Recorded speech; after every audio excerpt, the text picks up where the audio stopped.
Henker que vive duas vezes. Capítulo 514. Missão do cenário, 14. Os enviados ficaram furiosos. Yon-woo estava falando sério? A sociedade piedosa menor que Deva maior que expressa hostilidade contra você. A sociedade piedosa menor que Dilmun maior que expressa hostilidade contra você. A piedosa sociedade menor que Memphis maior que expressa forte hostilidade contra você. A sociedade piedosa menor que Asgard maior que concorda com as sociedades que expressaram hostilidade. A sociedade piedosa menor que Olympus maior que olha para você com frieza. Foi um raio inesperado para as sociedades. Eles já estavam ocupados se preparando para a guerra contra Alforone e agora esperava-se que lutassem pela independência dos descendentes de seus antigos inimigos. A primeira reação deles foi de desgosto. Eles poderiam entender dar a Yon-woo todos os registros da raça gigante que possuíam, ajudá-lo a descobrir os locais e até mesmo usar seus poderes para agir como seus cães de caça. Mas isso foi demais. Você se atreve a ir tão longe porque nós deixamos você escapar facilmente? Seu maldito bastardo. Os seres mais insatisfeitos, Vayu de Deva e Sebek de Memphis, falaram com suas vozes verdadeiras, mostrando seus dentes afiados. Ventos fortes sopraram com o movimento das mãos de Vayu, e uma imensa quantidade de vapor girou ao redor do corpo de Sebek antes de se lançar em direção a Yon-woo. Sebek era um deus de alto nível que controlava grandes lagos. No entanto, o trovão da espada preto-vermelho de repente atacou o redemoinho de ventos e água e as encarnações de Vayu e Sebek além dele. Vayu recuou surpreso, mas não conseguiu escapar completamente da espada trovão. Ele viu seu braço direito ser arrancado. Sebek não conseguia nem gritar porque seu corpo foi dividido ao meio, da cabeça às pernas. Ele desapareceu com um cheiro denso e queimado. Os enfurecidos enviados piedosos que estavam prestes a atacar Yon-woo pararam. Yon-woo reagiu de forma mais agressiva do que eles esperavam. Sebek era um deus de alto nível que representava Memphis, e ele já foi considerado um deus superior uma vez. No entanto, Yon-woo dividiu uma entidade poderosa como essa com um único ataque. Vayu agarrou seu braço direito, que vazava poder sagrado, e mordeu o lábio inferior. A diferença de poder entre eles e Yon-woo ficou evidente no confronto. Ele não era tão poderoso quando deixou a biblioteca Shandong. Foi um progresso incrivelmente rápido, mesmo que ele tivesse o domínio da luta. Ele ficou mais forte depois de obter as pedras dos locais, ou ele foi iluminado com algo novo depois de se tornar o deus dos meios gigantes. Era difícil dizer, mas uma coisa era certa. Eles não seriam capazes de derrotar Yon-woo a menos que usassem todas as suas forças. Estalar, mesmo depois de demonstrar tanto poder, Yon-woo parecia bem. Ele rosnou para eles. Eu já disse para você se foder se não estiver feliz. Não pretendo impedir você de fazer isso. Toda vez que raios preto-avermelhados saíam de sua pele, os enviados piedosos sentiam arrepios na espinha.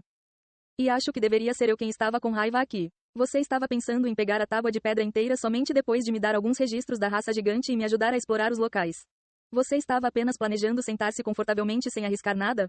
Duas linhas apareceram sobre Yon-woo e se abriram. Um gigantesco inferno site olhou para eles. Bu abriu os olhos. Quem se atreve a desrespeitar? Mestre. Os olhos dos enviados se arregalaram em choque ao verem uma entidade criada a partir do conceito de morte diante deles. No passado, um jogador chamado Faust quase alcançou a exuviação e a transcendência, mas não conseguiu passar de Alforone. Mas agora, ele era uma grande ameaça, agora que retornou com o potencial das trevas. Fausto já parecia forte sozinho, mas Agares e Fenrir se aproximaram dele. Vejo que todos vocês estão se divertindo aqui. Os outros enviados demoníacos que assumiram uma postura neutra e alguns ansiosos enviados piedosos também se mudaram para o lado de Yon-woo. A sociedade piedosa menor que Malachi maior que declara que ficará do lado dele. Malachi, que eles achavam que iria entrar em conflito com Yon-woo, ainda estava do lado de Yon-woo. Os três líderes da sociedade piedosa menor que Shan Sect maior que votaram unanimemente para ficar do lado do jogador. Seu líder, Erlang Shen, também estava ao lado de Yon-woo. Somente aqueles que expressaram hostilidade estavam em perigo agora. O que você vai fazer? Você deveria ir agora se não quiser ficar. Você não queria evitar a guerra com o caos rastejante? Yon-woo sorriu para eles. Droga. Enquanto seus punhos tremiam de fúria, os enviados hostis não tiveram escolha senão se render. Após terminarem de explorar os locais, eles abriram um portal para retornar à Vila dos Meios Gigantes, onde Shannon esperava. Desta vez houve menos enviados, já que muitos optaram por retornar ao mundo celestial, incapazes de suportar o tratamento de Yon-woo. Ironicamente, Vayu, que havia enfrentado Yon-woo, ainda estava lá. Ele seguiu as ordens de Yon-woo silenciosamente com uma expressão impassível. Você não está pressionando muito? Valdebiche se aproximou de Yon-woo e perguntou preocupado. Ele estava nervoso nos últimos dias por causa do conflito entre Yon-woo e os enviados. Às vezes, Yon-woo era tão frio e indiferente que Valdebiche se perguntava se não havia problema em deixá-lo em paz. Valdebiche sabia quão tacanhos e mesquinhos eram os deuses. Eles poderiam tentar assediar Yon-woo depois que tudo acabasse. O que? Valdebiche se encolheu quando Yon-woo olhou para ele sem dizer nada. Valdebiche. O que? Por que seu nome é Valdebiche? Que tipo de bobagem você é? O último rei da raça gigante também se chamava Valdebiche. Acho que seus pais lhe deram esse nome na esperança de que você se tornasse alguém como ele. Certo? Valdebiche ficou em silêncio. Então você deveria se orgulhar de seu nome. Você e eu temos o dever de ressuscitar a raça gigante e, para isso, precisamos ter uma mentalidade e uma atitude específicas. Devemos ser arrogantes e cheios de autoconfiança. Valdebiche apertou os lábios. As palavras de Yon-Woo fizeram seus olhos tremerem. Somos iguais a eles. Eles podem representar as suas sociedades, mas nós representamos a raça gigante. Você precisa desprezá-los. Caso contrário, nossos relacionamentos futuros com eles serão prejudicados. Tenha cuidado com isso. Valdebiche cerrou os punhos. Desde que conheceu Yon-Woo, todas as suas crenças e suposições foram destruídas várias vezes. Ele sempre se considerou um mortal inferior aos deuses e demônios e sentiu que os havia colocado em um pedestal. Depois de organizar seus pensamentos, ele assentiu pesadamente. Eu não pensei muito sobre isso. Desculpe. Yon-Woo sorriu e cutucou Valdebiche com o ombro. Você não precisa complicar. Este é apenas o começo. Ele olhou para o livro preto em sua mão, resultado da combinação de todas as pedras. O livro do Rei Negro. Livro do Rei Negro. Classificação. Descrição. Está incompleto. Reúna as peças restantes. Nota especial. Atualmente está recriando as seções que você já viu no passado. Não o livro de Enoch, ou Lemegeton, mas o livro do Rei Negro. O caos rastejante e os deuses do outro mundo adoravam o Rei Negro como um ser todo-poderoso, e Fausto atingiu seu auge com o conhecimento que obteve ao procurar o negro. Rei, o demônio celestial também disse que o livro era excelente. Como os gigantes acreditavam que isso os libertaria, era possível que pensassem que teriam uma oportunidade mesmo após a morte. Então, essas revelações são: os olhos de Yon-Woo escurecerão quando ele olhou para o livro. Assim que Yon-Woo retornou à aldeia, ele imediatamente convocou Shannon e os meios gigantes. Não há solução para essas coisas. Shannon cruzou os braços enquanto reclamava. Os meios gigantes não demonstraram motivação e ficaram ainda mais tímidos com o passar do tempo. Ele achava que era impossível mudá-los. Valdebiche pareceu concordar. Ele suspirou enquanto os meios gigantes olhavam para ele com olhos suplicantes, esperando pela salvação. Por outro lado, os enviados tiveram reações variadas. Os enviados piedosos pareciam duvidosos, perguntando-se se os meios gigantes poderiam realmente ajudá-los na batalha, e não esconderam suas atitudes desdenhosas. Os enviados demoníacos pareciam interessados no fato de a raça gigante ainda existir e estavam curiosos sobre os planos de Yon-Woo de mudá-los.